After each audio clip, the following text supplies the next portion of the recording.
કાલાવડ તાલુકાના નિકાવા ગામે પાતા મેઘપર રોડ ઉપર સ્મશાનની બાજુમાં આવેલ સોહેલ અજીતભાઈ ડેલા નામના વ્યક્તિના ભંગારના ડેલામાં અચાનક આગ લાગી હતી। સોહિલભાઈ અજીતભાઈ ડેલા કે જે ભંગારનો વ્યાપાર કરે છે, તેઓ આજુબાજુના કંપનીઓમાંથી ભંગાર એકઠો કરે છે। ગત રોજ તેમના ભંગારના ડેલામાં અચાનક આગ લાગી હતી। ડેલામાં રહેલો ભંગાર તેમજ બોલેરો પિકઅપ વાન આગમાં બળીને ખાખ થઈ ગયા હતા।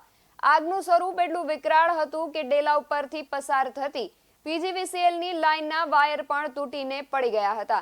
પીજીવીસીએલને ઘટનાની જાણ થતાં કર્મચારીઓએ પાવર બંધ કરી દીધો હતો। પાવર જવાથી નિકાવા ગામમાં અંધારપટ છવાઈ ગયો હતો। આગમાં અંદર રહેલ બોલેરો પિકઅપ વાન આગની જ્વાળાથી તેની ડીઝલની ટેન્ક ફાટી જવાથી આગ વધી ગઈ હતી।